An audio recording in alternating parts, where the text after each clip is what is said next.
ఆదివారము వచ్చిందంటే బుద్ధి ఉట్టి నేను మటనే తెత్తే దగ్గరండుకొని మెత్తగా తింటది పచ్చగూర నా కంచములెత్తది పచ్చగూర నా కంచములెత్తది తిక్క ఉట్టి మరి కట్టె నేను పడితే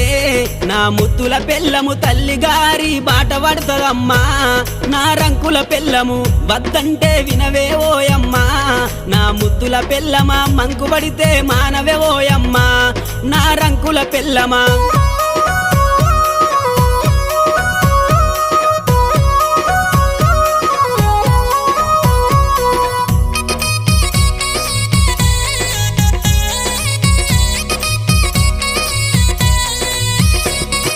తిరుమల తిరుపతి ఓదామంటది మేడారం సమ్మక్క జాతర కొమురెల్లి మల్లన్న జాతర మొక్కు తీర్చే పని ఉందని అంటది మొక్కు తీర్చే పని ఉందని అంటది భద్రాచలము ప్రయాణమైతీవే నా ముద్దుల పెళ్ళమ బర్రె నమ్ముకొని